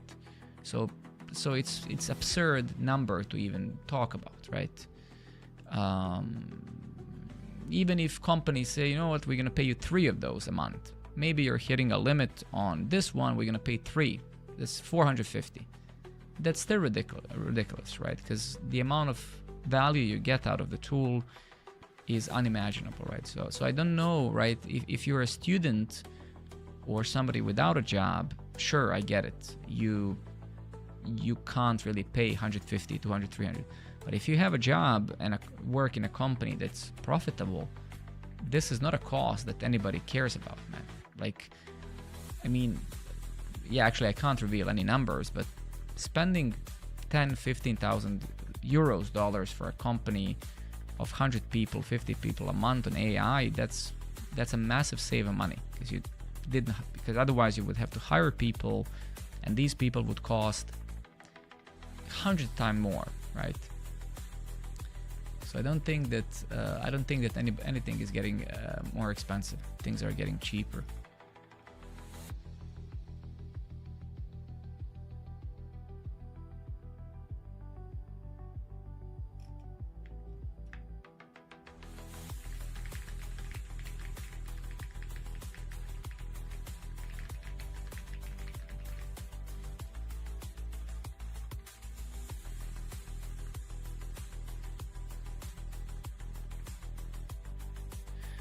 Something I picked up is adding adversarial reviews can improve the quality of output. I don't know if you have always guiding tips, but if not, have the model spin over review itself.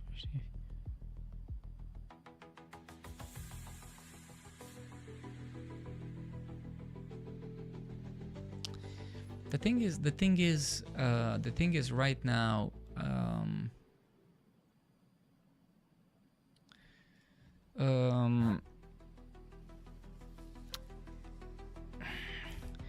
yeah, actually, I don't know how to answer it because I did so many things.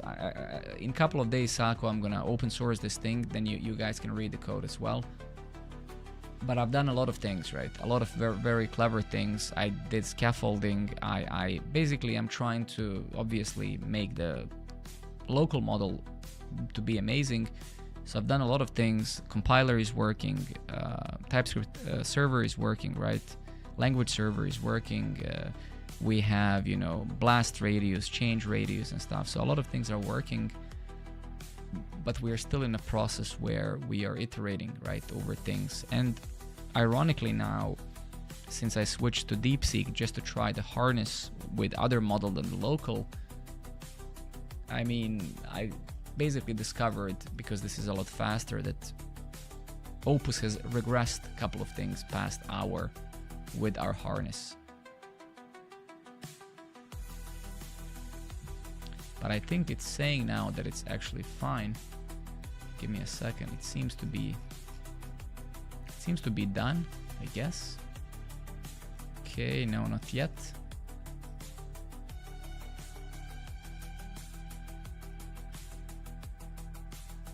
But one good thing, Sako, that I saw is literally 27 billion parameter model we use more or less produces the same quality as this big ass flagship thing. So that was amazing to see.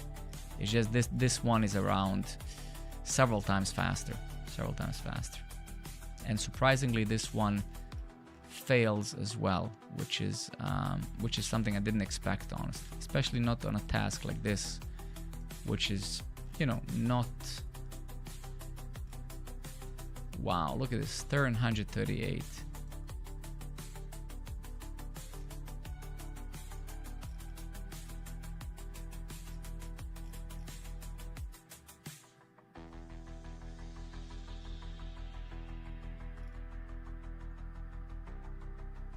What the fuck, man?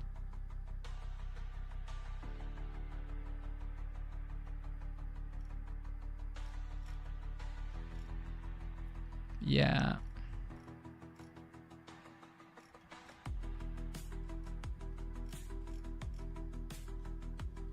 So weird, man. I don't know. Let's actually go and see what it built. Does it make any sense? This is not our local model. This is the actual DeepSeek.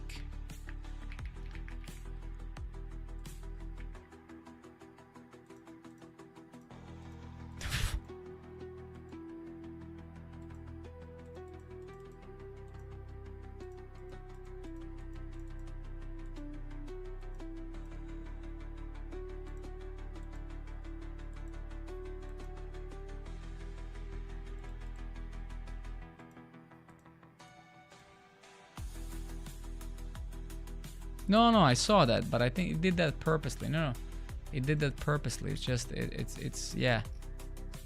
It's literally, it failed more than our local model. This is quite fascinating.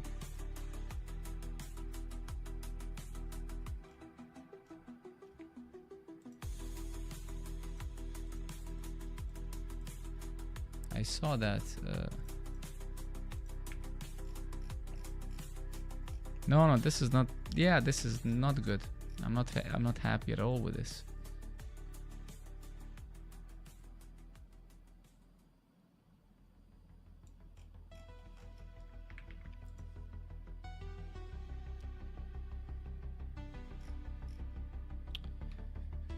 All right, let's just tell our guy.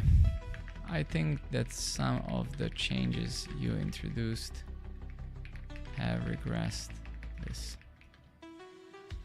Please look at the logs. I don't think that this is even remotely.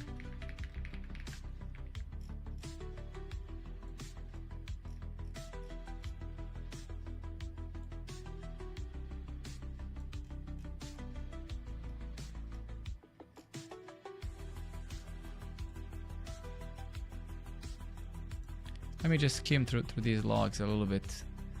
Let me see what type of errors, because it's not actually erroring out much at all. Our compiler isn't feeding it much stuff back. So let's see here. So no errors, wrote everything fine, no errors. No errors here either. Reading bunch of files, sure.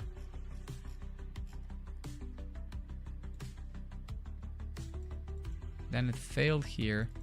Tool was rejected. Yeah, it was trying to edit the file that doesn't exist.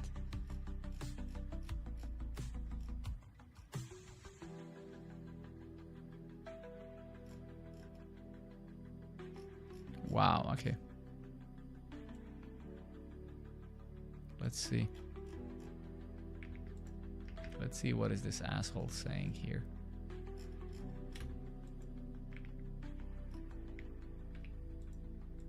Okay, so it's now kind of filling these. It's probably gonna finish, but that's not acceptable for me. Like we need to, I mean, we're really, I mean, the what we have to achieve, it's almost perfect, right? Because I mean, this is a massive model that's several times faster than our local one, right? So you can see it's basically overriding shit again, right? So it did it again. It did it again, man.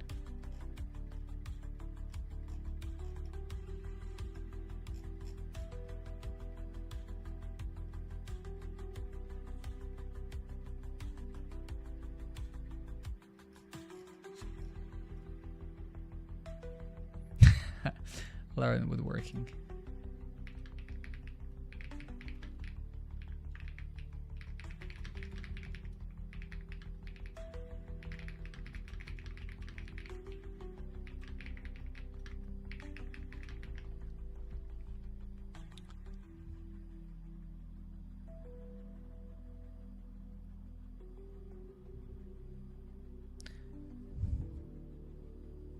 What do you think about juniors?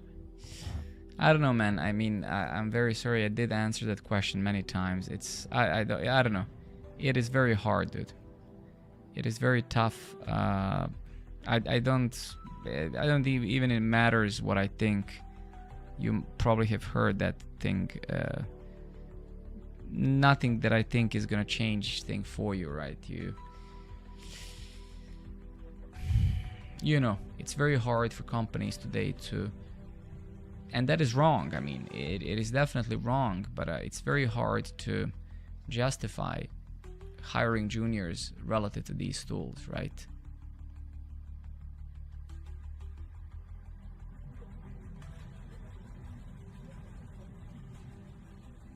Okay, so there was a regression so this is where Claude regressed basically. So instead of scaffolding only the routes that weren't generated initially,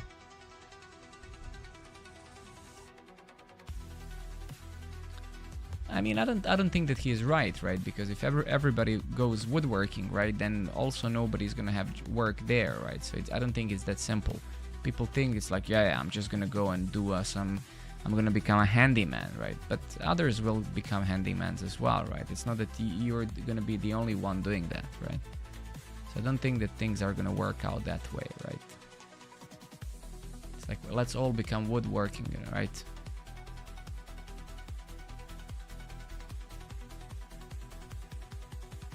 Oh, thank you very much. Thank you guys for saying.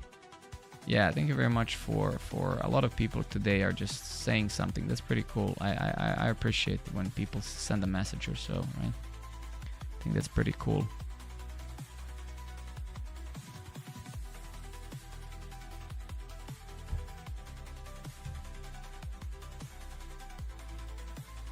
Username is lurking. Nice.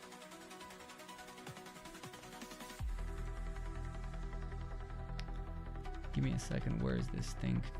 Here. But okay, let me read a couple more questions and then let's round it up. It's super late here and I need to go to work and take my kid to school in the morning.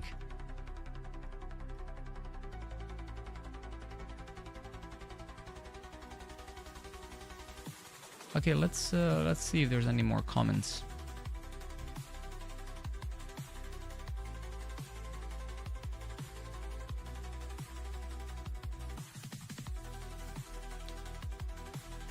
Oh, dude, 1 a.m. 1 a.m. Oh.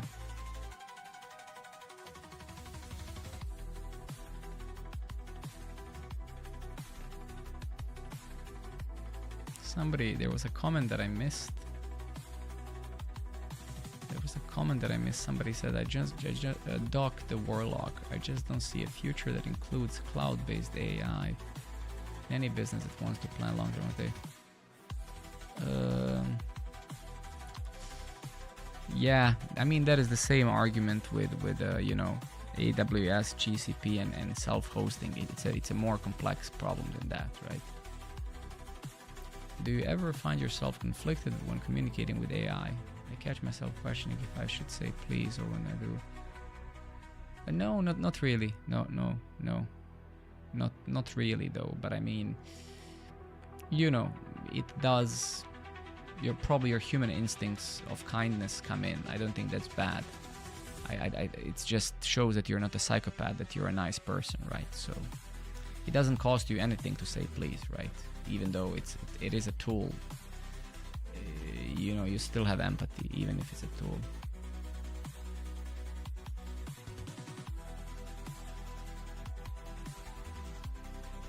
Oh yeah, you promised. Yes, absolutely. Give me 1 second. Let me 2 seconds.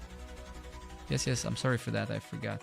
I mean, there's really nothing to show. I just bought courses that I'm gonna attend. So it's this one. Let me share the links.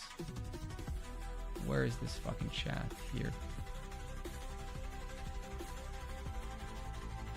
I've actually heard that as well. Whether that is true, I don't actually know. Whether that is true, I don't know. But yeah, here are the links. So I'm gonna start this one, maybe even after the stream now, just for 10 minutes.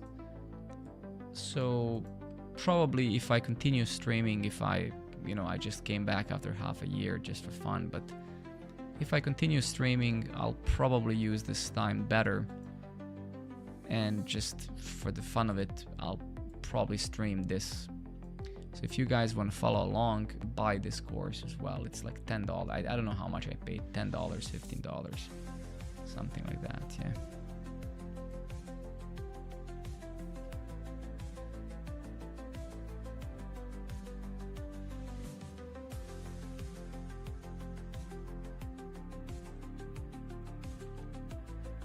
Yeah.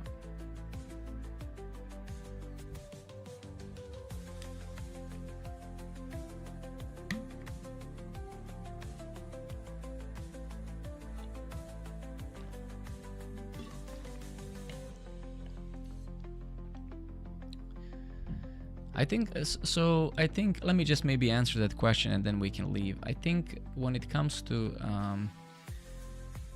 I think I spoke about this already many times, also today, right? Again, the only way you can develop judgment and taste is by building things, right? So for juniors, I think the hardest thing today, any juniors, programmers, or any other profession, is having the discipline to remain to not use these tools, right?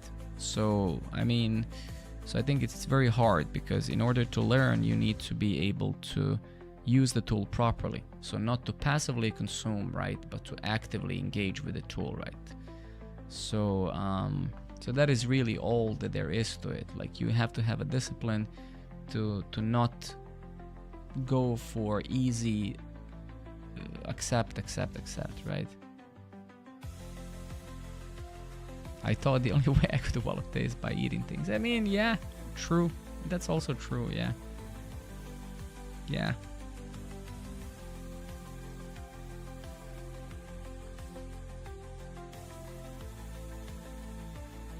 Like saying this is for $1 billion company, says research. I see, very interesting, okay.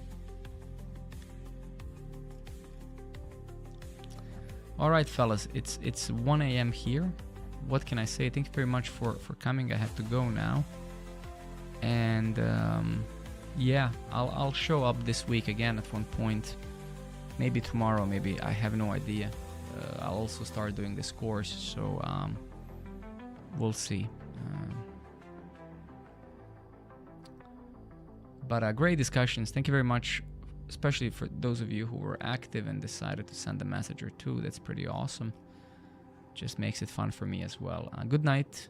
Thank you. And I love you, Sako, man. See you all soon. Yeah. Thank you guys as well. I appreciate very much every single one of you.